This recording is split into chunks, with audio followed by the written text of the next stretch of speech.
What is up, everybody? I'm Scott Melker, and this is the Wolf of All Streets podcast. Today's guest is a true OG in the crypto community and a self-proclaimed cheerleader for one of the most hyped projects in the space, Sovryn. I'm also pleased to announce Sovryn is the newest sponsor of the podcast. Now, Edan Yago has created an extremely unique decentralized infrastructure powered by Bitcoin, which I can't wait to dig into. But beyond Sovryn, I'm eager to discuss how an OG Bitcoiner looks at what's fueling Bitcoin's price, Bitcoin's role in DeFi, current technological developments on Bitcoin, and how his intense background has led him to where he is today. So Yago, man, it's a pleasure to have you on the show today. It's a pleasure to be here, man. Thanks. So before we get into the questions, once again, you're listening to the Wolf of All Streets podcast, where twice a week I talk to your favorite personalities from the worlds of Bitcoin, finance, trading, art, music, sports, and politics. The show is powered by Blockworks Group, a media company with over 20 podcasts in their network. You can check them out at blockworksgroup.io. And if you like the podcast, follow me on Twitter, check out my website, join my newsletter. You can do both those things at thewolfofallstreets.io. So, Yago, we constantly hear about the narrative calling Bitcoin digital gold. But you have a crazy history with regards to actual gold. You were a gold smuggler as a child. I need to hear that story first, just to get this started. Yeah, so my family have always been very ideological and very disagreeable for authorities. And I grew up in South Africa during the apartheid, which was, the segregation between whites and everyone else. And my family were involved in fighting the apartheid government, and they were affiliated with the ANC, which is, Nelson Mandela. And so there were always issues. I remember my mother being nervous about us being followed, and hearing stories, and it was mostly kept hush hush. Like they pretty much tried to shield me from it. Because I was a kid.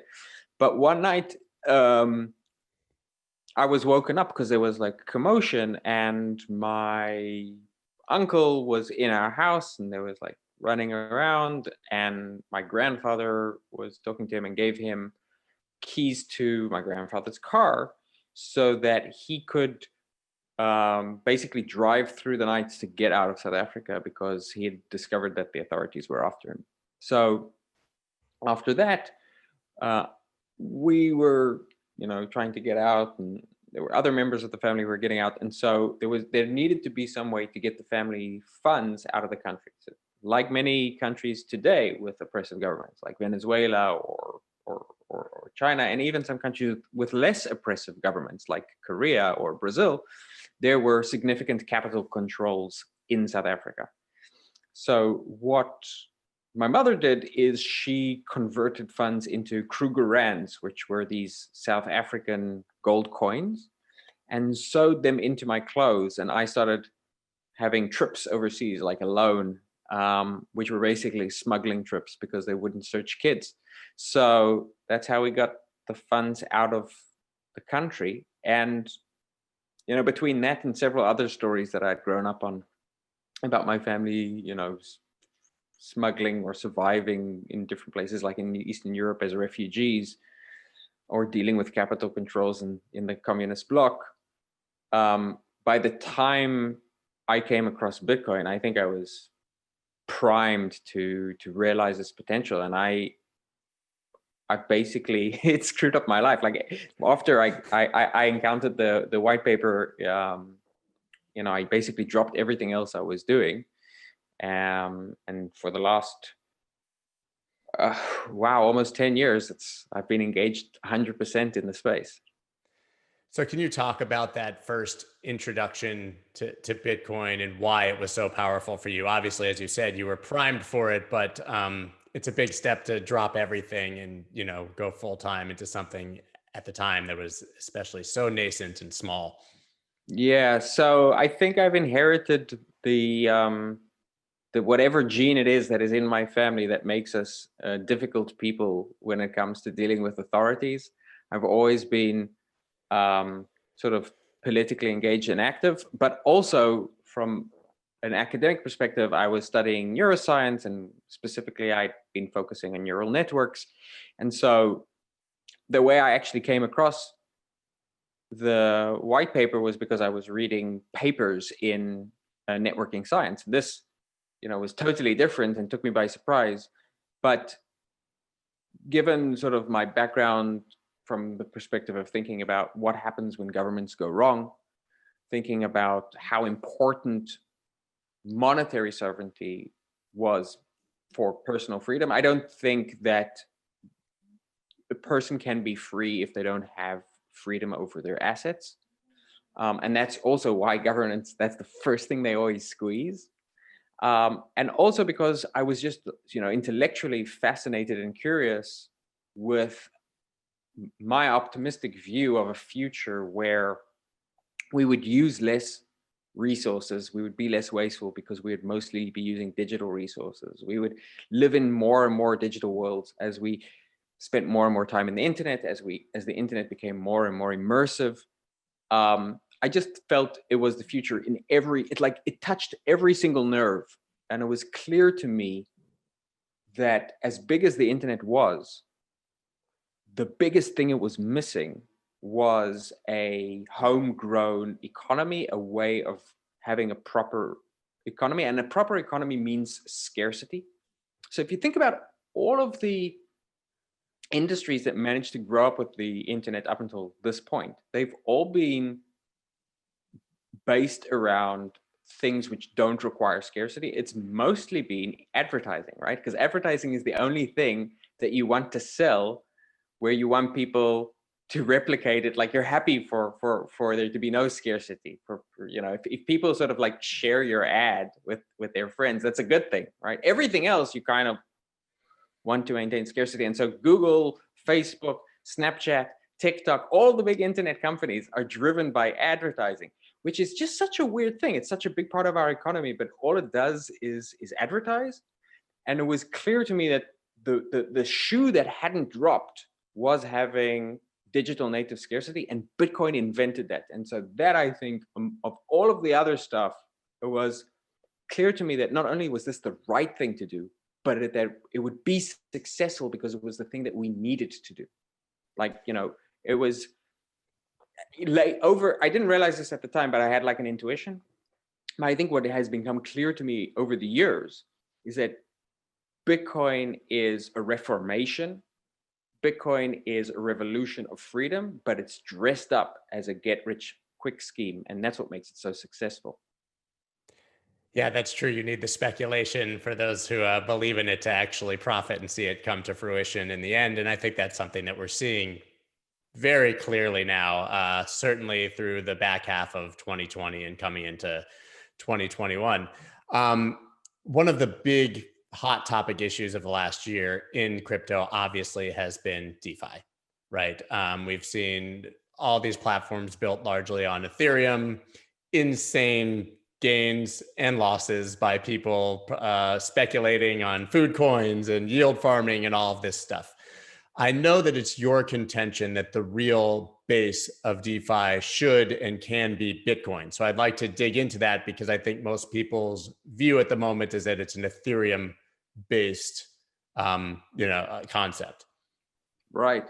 So first of all, it absolutely is right now mostly on Ethereum, and the fact that Ethereum has created DeFi is huge. It's such an important thing that Ethereum has contributed. And the way I think about it is you have like the first invention, which is Bitcoin, which is the base invention. And that's monetary sovereignty. It's a new monetary system. And, money makes the world go round. So the monetary system is the gravity well, is the foundation of it all. But now there's the second thing that we need to do. Phase 2 is the financial system, right? So we need to build the decentralized, permissionless, borderless financial system. And up until we had DeFi, we didn't really have that. The ecosystem around the decentralized monetary system was completely centralized, right? Centralized exchanges, centralized lending services, etc., in financial institutions. But now with DeFi, we're starting to bring the decentralization into phase 2, which is the finance world. And once we get the finance world, which is where the liquidity is, which is where the ability to generate the capital to start new businesses is. Then you get to the end game, which is a decentralized, permissionless, borderless economic system, which means that every single person will be living their lives, all of their economic activity basically in the crypto space. And I think that's where we're going, and I think that's the end game. And each of these phases, I think, could take about 10 years. So the first 10 years is the monetary layer. Now, the problem with DeFi right now, as I see it, is that the biggest, most important pool of liquidity, 90% of the liquidity in the crypto space is in Bitcoin. And it's mostly unconnected to the DeFi space. So we need to marry those two pieces if we really want them to blossom and be as powerful, as effective as they should be.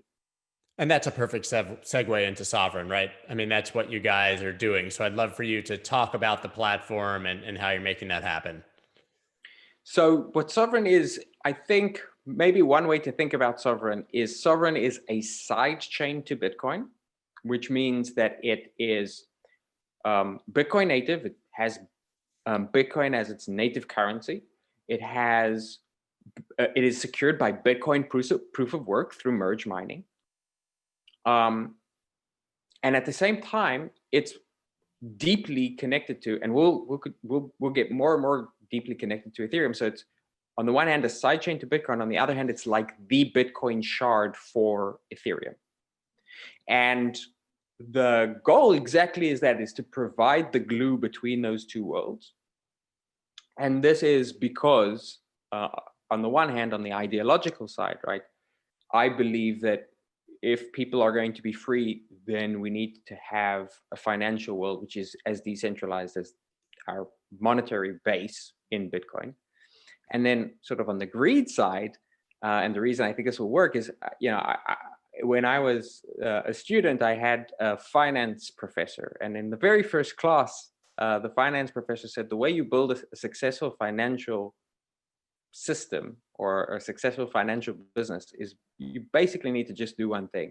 You find a giant stream of money and you go stand in the middle of it. And I think the giant stream, right, which we as an industry need, is the deep liquidity of Bitcoin with the decentralized financial tools of the DeFi space. So we're building that connective tissue, but it's more than just connective tissue. It's a full stack financial operating system. In other words, Sovryn already has Bitcoin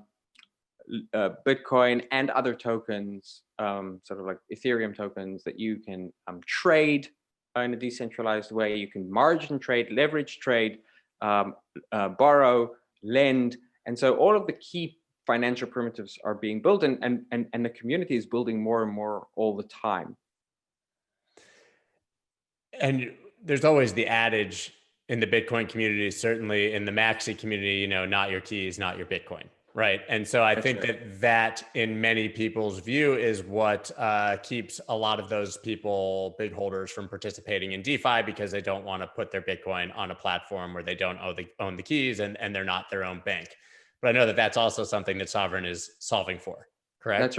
That's right. So we have a decentralized peg, and we're currently working on having a fully trustless peg with Bitcoin. So it's different from WBTC, which is the most popular way of getting Bitcoin onto Ethereum right now, but is completely centralized. And so in essence, is not really part of DeFi. It sort of serves DeFi platforms, but you lose the DeFi-ness for Bitcoin.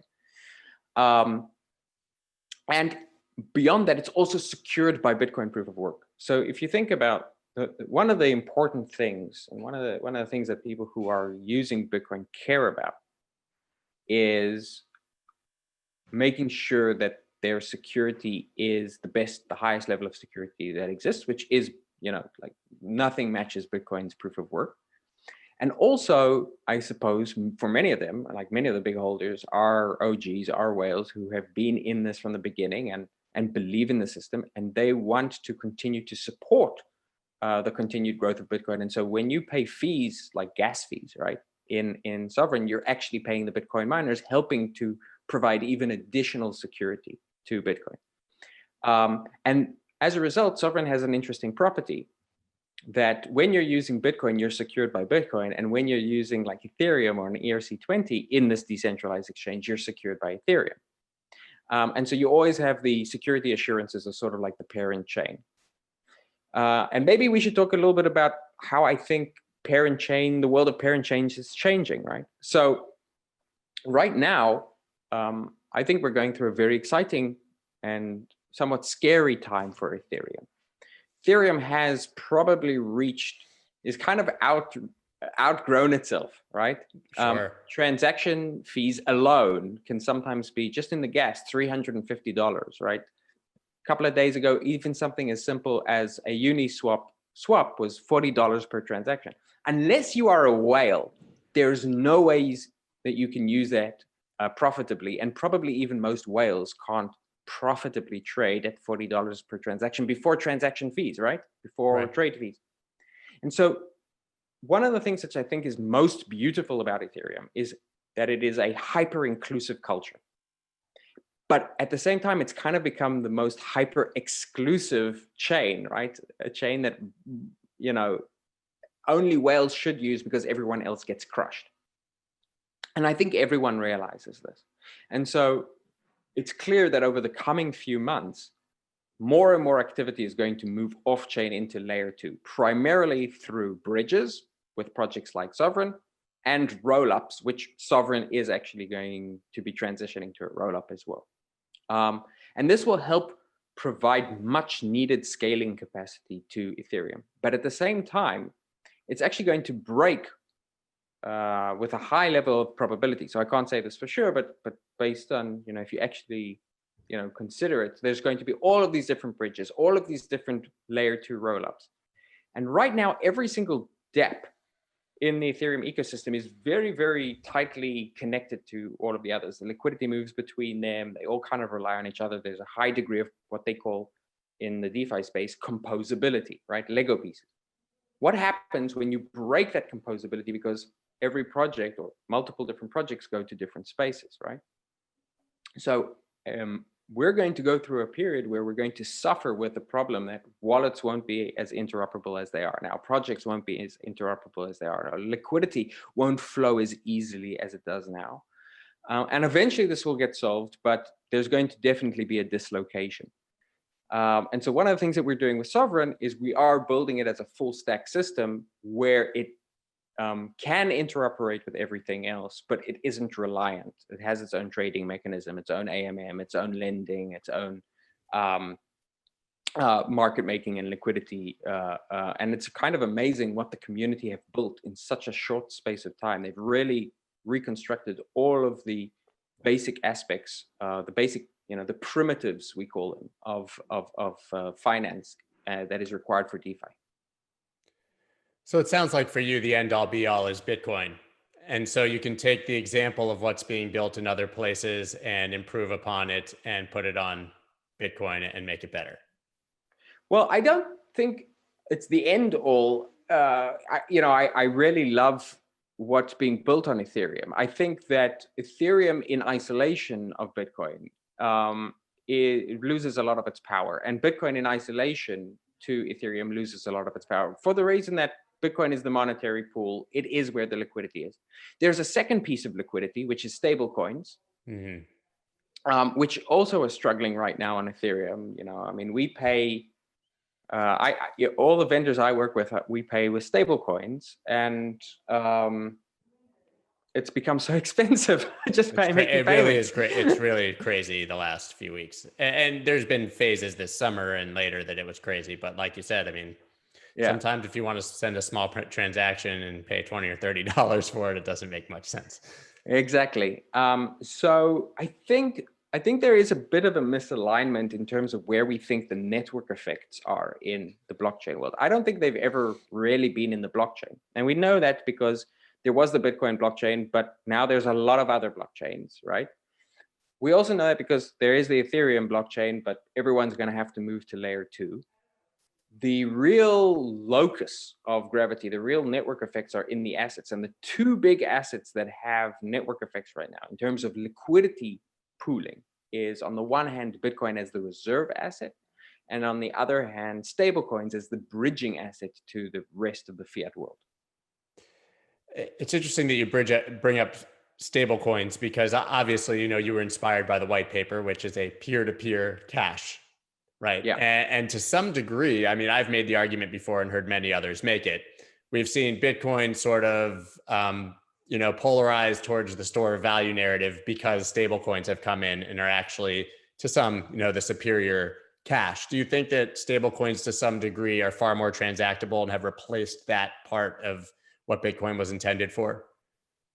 In the short term, certainly. I always thought that it would be very difficult for people to transition sort of their economic lives directly to Bitcoin. And, going back to what I was saying a little bit earlier, I think the decentralized borderless economic phase is the end game. It's the last thing that we will do. And so we need something to bridge us there, right? Because everyone today thinks in dollars or euros or whatever their local currency is. And that's the role that stablecoins play.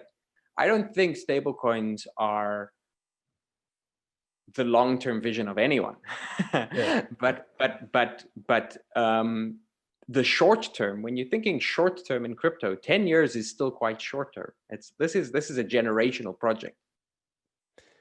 Yeah, that makes sense. I just think that most people in crypto feel like 10 years is 100 years anywhere else. And so it definitely is. I mean, I think, 1 year in crypto, you've got human years, which is 1 year, dog years, which is 7 years, and crypto years are 21 years. I think it's accurate. Yeah. But at the same time, I think a lot of people seem to be focused on trading, or, what altcoin they can buy, or when is it alt season. I tend to think of it, certainly in terms of Bitcoin, as more like real estate, right? Nobody day trades real estate, but if you were growing up in the 60s or the 70s or even the 80s, you only really had to make one right decision, and that was to buy a house, right? True. And then everything appreciated. You didn't need to trade. You didn't need to have a retirement account. You just needed to buy a house anywhere in the world, pretty much. Our generation doesn't have that. We can't even afford to buy houses. But our generation, the one right decision you need to do is to buy Bitcoin and hold. You do that, that's the equivalent of buying a house in the 70s or the 80s. You only really need to get one thing right. And so I think the way people should be thinking about this is, yeah, sure, you can try and figure out when alt season is, or you can trade, with 100x leverage. And that's cool, and maybe it's fun, and maybe it's the way you make your 100x. But the way you're going to guarantee for yourself a better future and financial sovereignty for yourself and your children is making the one right decision of holding Bitcoin. Do you think that decision is still available to most, regardless of the price? There's obviously some who would argue that was true at 1,000 or 100 or 3,000, but 30,000, 40,000. Do you think that people need to be concerned about tops, or do you think that if you have the long enough time horizon, this is merely a step on the way? Nobody who bought a house in 1973 remembers whether it was a good year for real estate or a bad year for real estate. They know that they bought the house for $30,000. Today, that house is worth $1 million. With Bitcoin, the same thing is going to happen, except much, much faster. So Bitcoin in 10 years or 5 years, I don't know, but is going to be $1 million or $10 million a coin. And the reason is there's hundreds of millions of houses, but there are 21 million Bitcoin. The level of scarcity here and the speed of digital progress just means that this is going to massively outperform, and already has massively outperformed anything real estate has ever done. We have an opportunity. Our generation has been given an opportunity. We got lucky that we get to be part of the greatest opportunity for wealth creation that humankind has ever experienced. And anyone can do whatever they want, but I'm going to take full advantage of it. I agree with you. Just completely playing devil's advocate, but I think that we're just seeing the tip of the iceberg here, obviously. And 2020, to some degree, is what opened the floodgates to that, right? And the problems that the world is becoming aware of that maybe some of us were aware of before 2020 are just coming into focus for your average person, right? I mean, Absolutely. monetary policy, fiscal policy, central banks, endless printing, all of these things. You knew about them before, but your average person is still just having that awakening, don't you think? Yeah, definitely. I mean, look, I'm extremely optimistic about the future because we are going through such a transitional phase. I think it's clear to everyone, and that our institutions are no longer performing the function that they were meant to perform. We no longer trust them. Um, they are no longer fit for purpose. National institutions can no longer deal with a globalized world. Uh, uh, Slow institutions can no longer deal with a fast world. Paper-based institutions can no longer deal with a digital world. And in every single way, they are no longer fit for purpose. And as a result, most people have become very, very angry or depressed because they see the world that they know crumbling around them.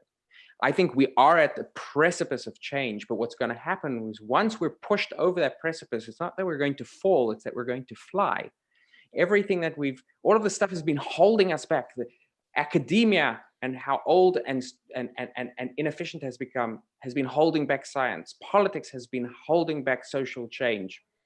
The mega corporations of yesterday have been holding back economic change. And we're about to change all of that and unleash human potential again. Man, when you say it, it sounds so inspiring. I'm ready. You got me pumped up. So, but it leads to an interesting question because obviously we talk about DeFi and we talk about the purpose of Bitcoin as, being a hedge against the system or however you want to put it. But now we're seeing the system start to get very interested in Bitcoin. Right. So is that a good thing or is that a bad thing? Knowing that banks will be able to use stable coins, that they'll be able to custody your Bitcoin, obviously the increased attention by tax authorities, things like that. Yeah. Well, there's that old line, first they ignore you, then they laugh at you, then they fight you. Well, we're definitely entering the then they fight you phase because for the first time, Bitcoin and the cryptocurrency world represents an actual threat to the status quo. A threat so obvious that even the most unimaginative bureaucrat can get their head around it. And so we are, I think, going to go through, for the last 10 years, we've had a really great time. You could buy pretty much any shitcoin and make money. There was no one really against us. There was no substantial regulatory movement against us. In fact, quite the opposite.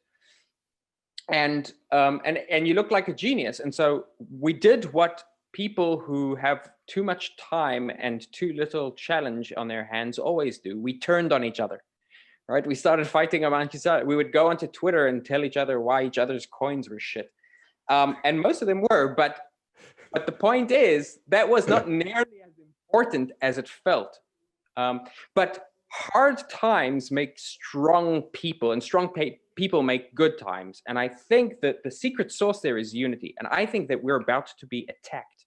And I think that the assault we're about to be under as an industry, as a community, as a movement is going to mean that this narcissism of small differences is going to look increasingly unimportant. And we're going to come together as a community, get rid of crypto tribalism, and realize that the real enemy is the no-coiner status quo. And the no-coiner status quo includes the big exchanges and the financial institutions that are going to buy them and the regulators who are going to increasingly regulate them. And that's why DeFi for Bitcoin and for everything else is so important, because it is the only avenue we have for maintaining our financial sovereignty and the continued value of this reformation that we're creating. So regulators will attack, and DeFi will be the only way to opt into a new banking system and out of the legacy financial system, effectively. 100%, 100%. And that's why it's so important that everyone, Bitcoiners included, Bitcoiners especially, come together under this banner of all right, we're in phase 2 now. They're attacking us now. Monetary tool is not enough if you can't use it in a decentralized way, right? The irony of Bitcoin is you have this amazing decentralized coin, but every time you want to use it, you have to go into a centralized service, right?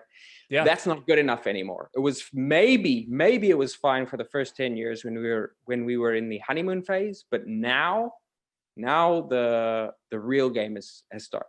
And so now we need to be more careful.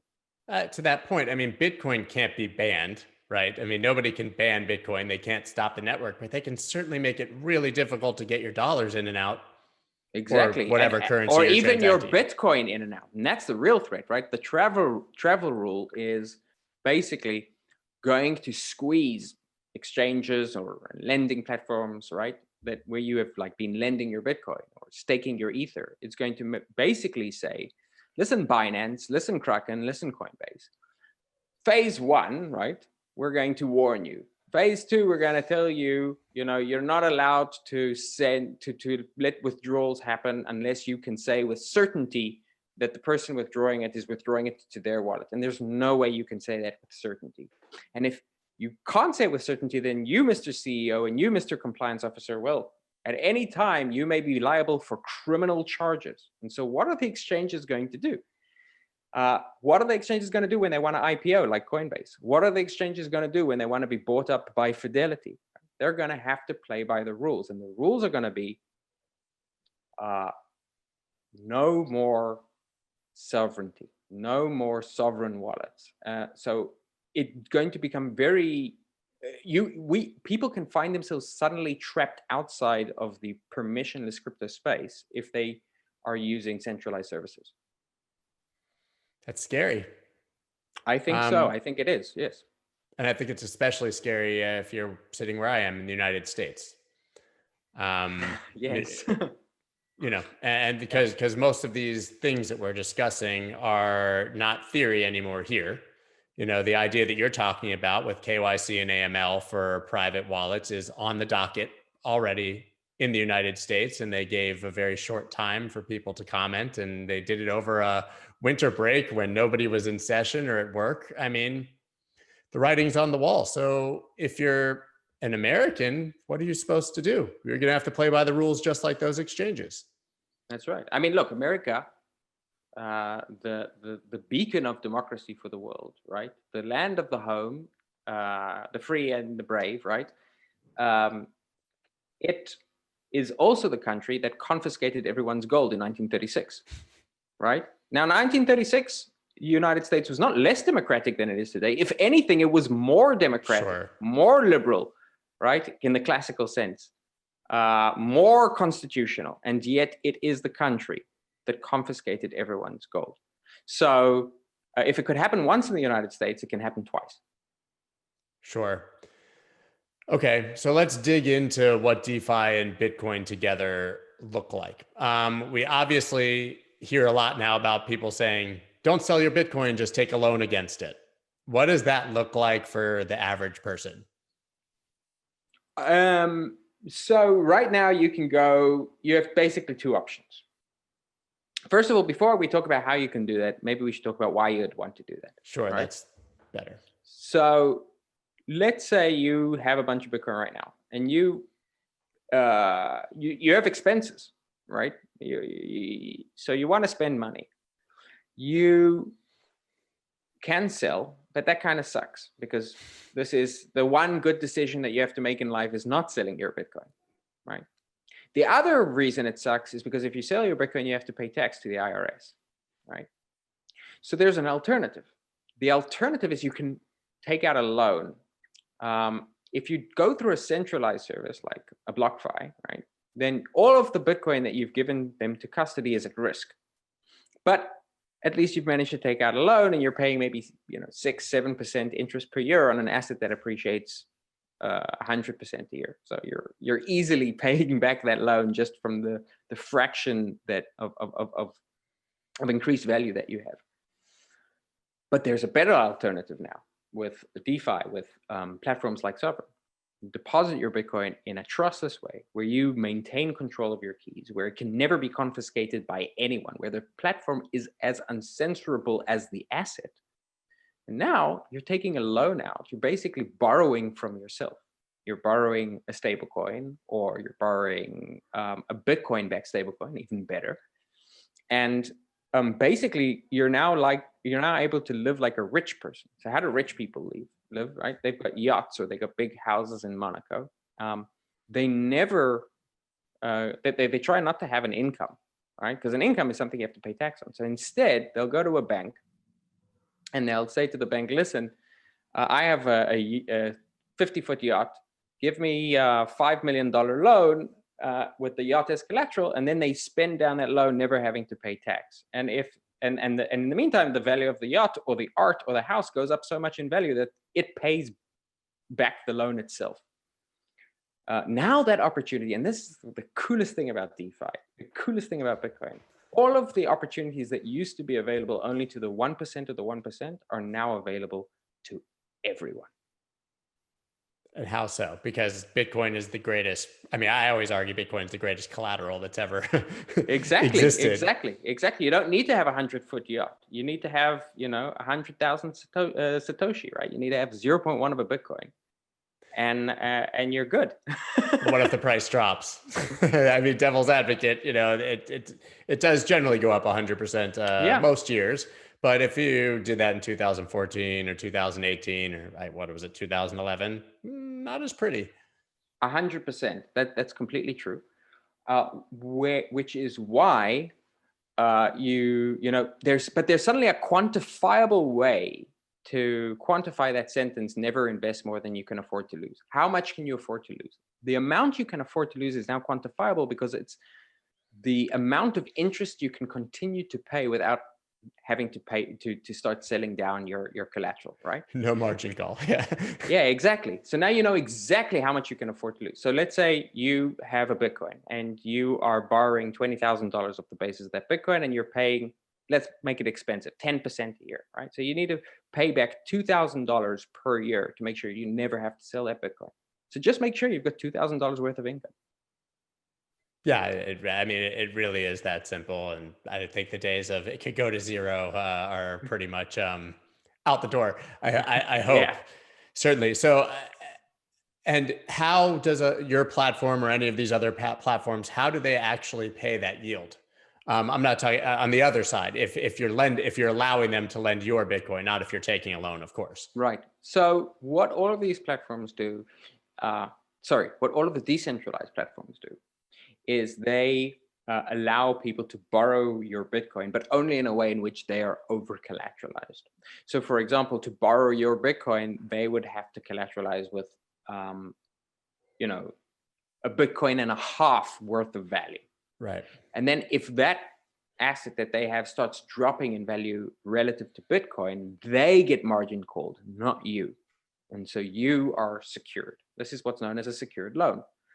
The decentralized space doesn't work that way. So the centralized space, so like the BlockFi, Celsius, Nexus of the world, they operate more like a bank, which is fractional or unsecured lending. So, a hedge fund that want to do market making will come to them and say, listen, we're an important hedge fund. We want to do market making in Bitcoin.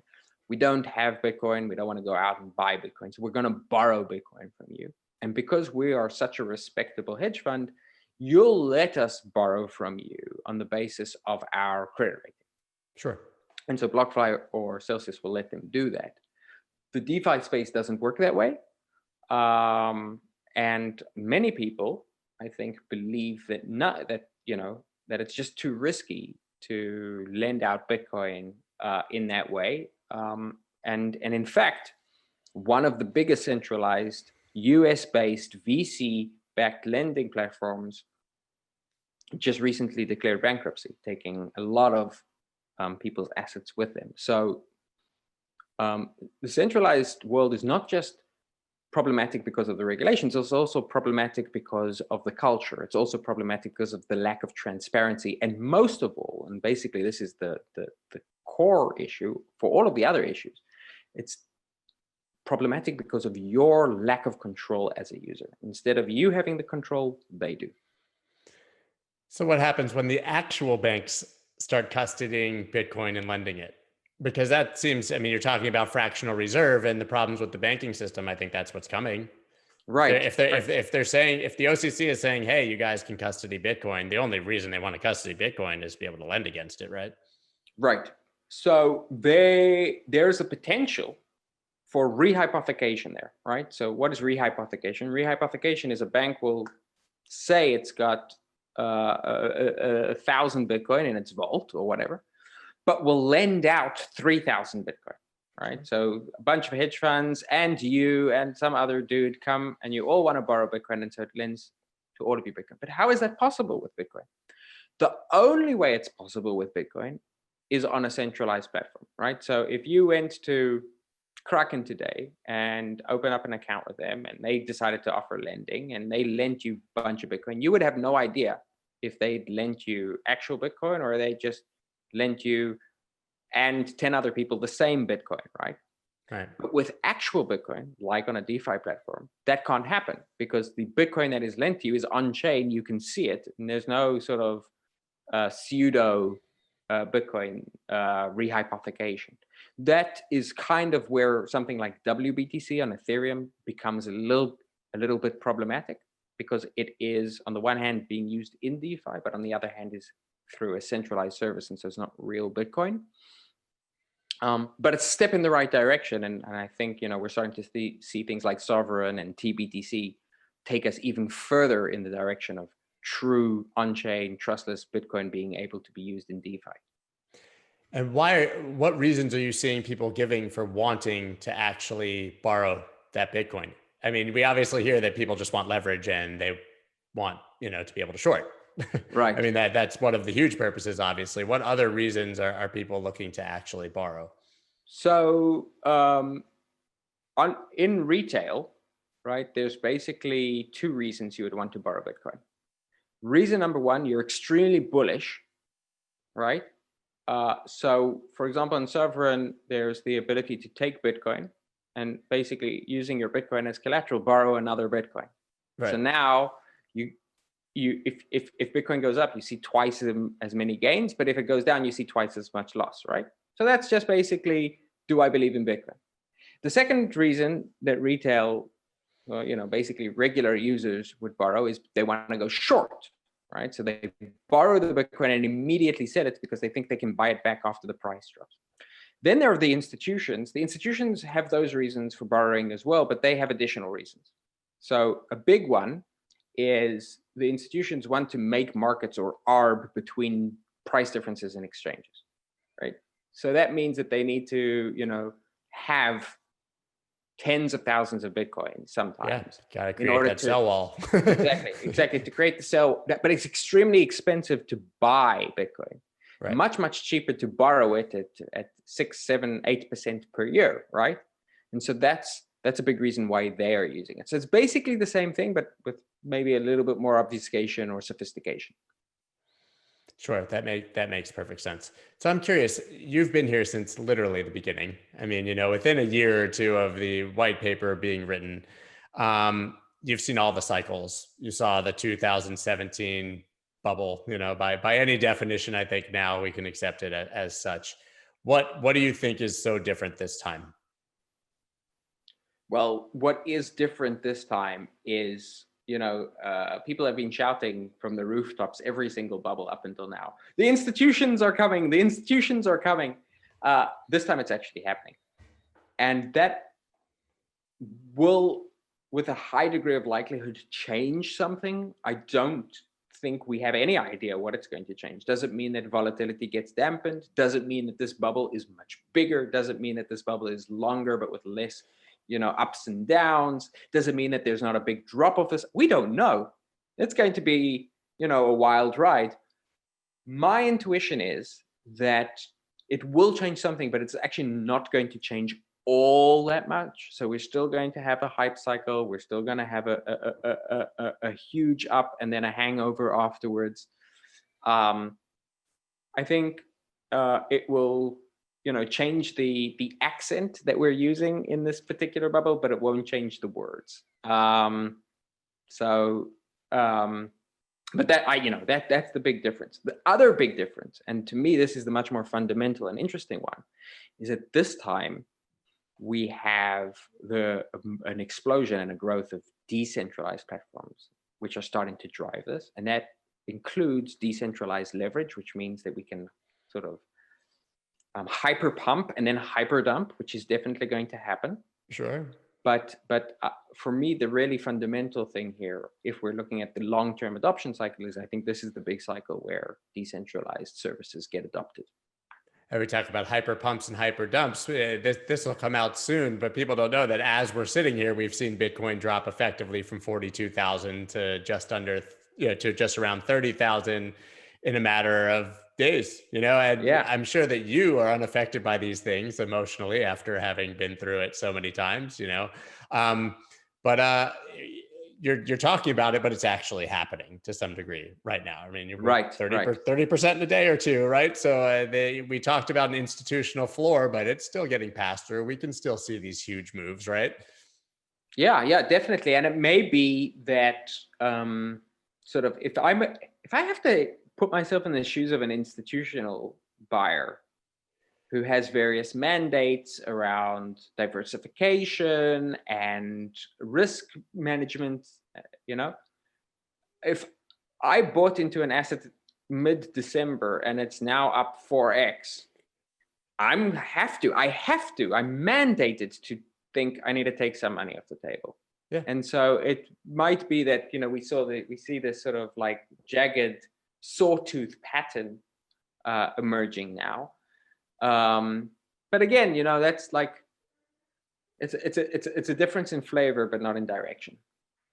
Well, it's like you said, 1 year is 21 years in crypto. So you could see this in any other, market in, 42 days, but 2 days here, it's totally normal. You just have to get used to the velocity of the volatility in this market. But what's interesting is that for the first time, we're seeing these huge buy orders, and then we're seeing that Bitcoin moved immediately off exchanges and into cold storage, right? We're seeing these major outflows from centralized exchanges. And I think that indicates that there's an intention to secure the assets and hold. Yes. Yeah. Look, I mean, the fact that we are at historic lows in terms of Bitcoin being held in central services, it fills me with a sense of deep optimism. So at what point do you think we start to see the central bankers themselves interested in this as a reserve asset? We're obviously already seeing the micro strategies and a few companies starting to dabble and talk about it. But if Bitcoin truly is this great reserve asset, this great inflation hedge, when do the governments start to want their holdings? Well, I think it's already happened. I mean, Iran, Venezuela, North Korea, and Bulgaria all seem to have central bank or central government stashes.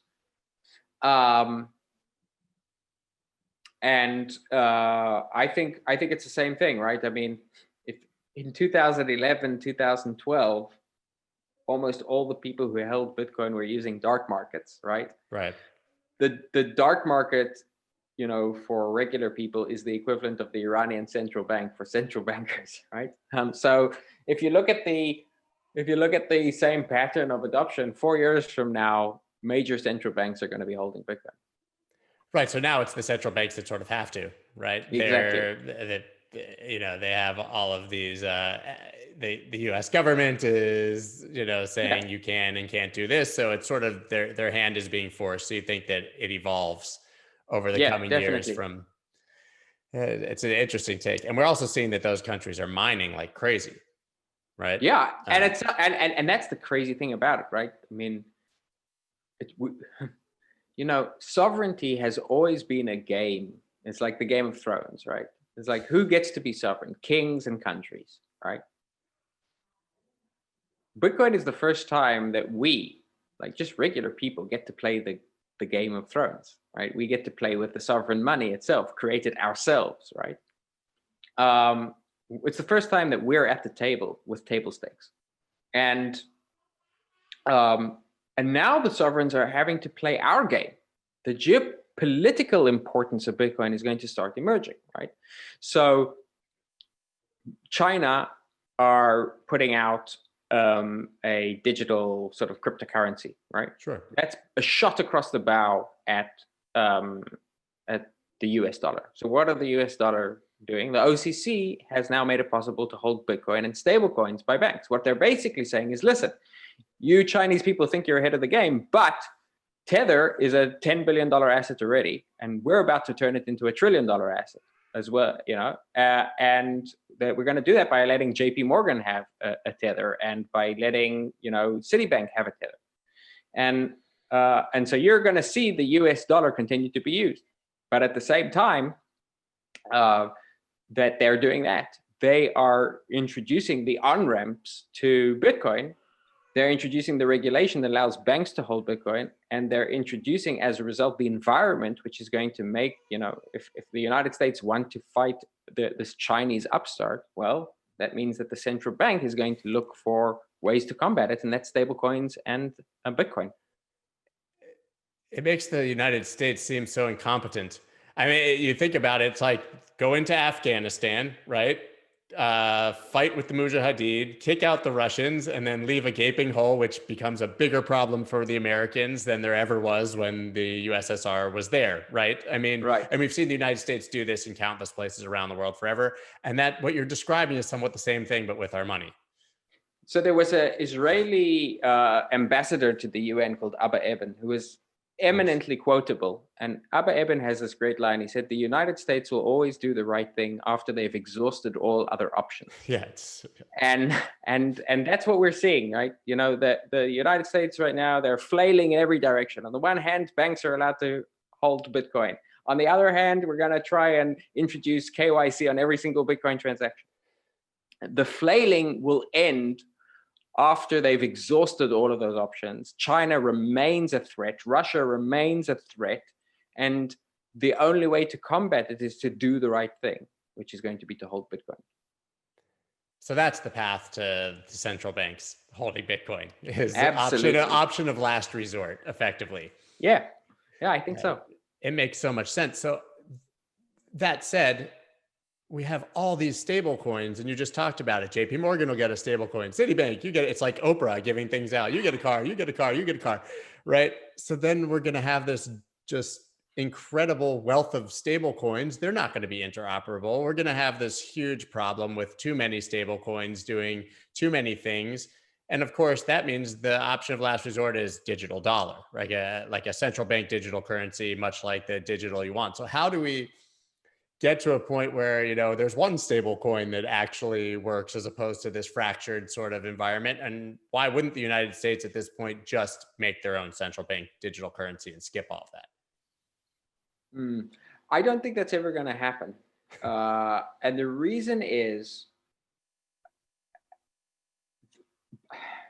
the thing about money, right, is it's most successful when it's most neutral. Right? Money is the way. So why does money even exist? Right?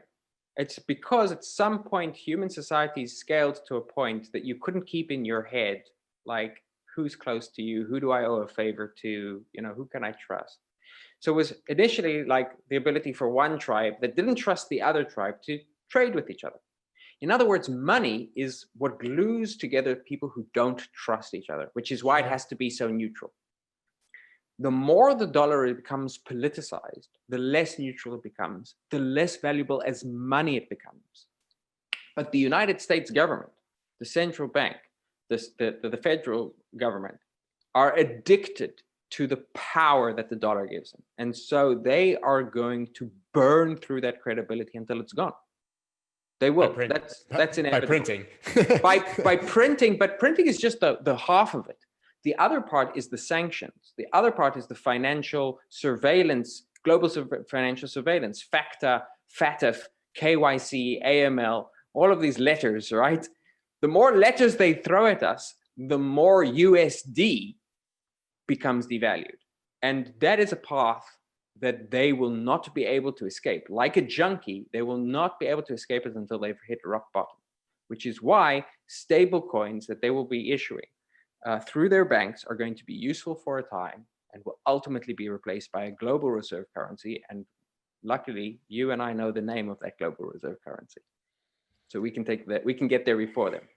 The moral of this entire conversation is buy some Bitcoin and hold it for a really long time, right? I mean, if you get anything out of what you're saying, and you've said it so many times in this conversation, all paths lead here. Yeah, it's the one good decision. Every generation gets to have one good decision they need to make, right? In the 40s, it was get an education. In the 70s and 80s, it was buy a house. And now it's plan B. Well, it ain't buy a house anymore. Definitely they prove that those go up forever until they don't, right? And so we've seen the result of that crisis. Yeah, I love that analogy. I didn't say that before, but of buying a house for the last 40 years that was it. Yeah, and I agree. I think Bitcoin is at this time. So, what can we look forward to from you and from Sovryn in the coming months, years, decades, as we start to see all of these things that we discussed come to fruition? Well, right now, Sovryn is quite new and quite young. It's still, limited in terms of the amount of transaction volume we allow through it. As the system grows, you still need to get whitelisted so you kind of need to get like an early invite in order to participate. Completely pseudonymous, no KYC, but there's still like a waiting list of wallets or addresses that can interact with it. I expect that by around March, that will we will be convinced that it is Bitcoin safe, and it will have gone through months and months of real testing with real funds, and it will be completely accessible. We already have a whole community of developers who are working on it, and more joining all the time. And I think that it may not become the only, if you think about every single industry that has been digitized, right? So travel got digitized. It got a few operating systems, just a handful of them: Airbnb, Booking.com, Expedia. E-commerce got digitized. You got Amazon, Walmart, eBay.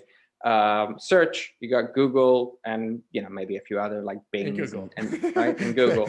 and then computers themselves, the original digitization, you got a few operating systems. The only real exception to this, an industry that was digitized but didn't end up with some like open global operating system, is finance. And the reason is regulatory capture.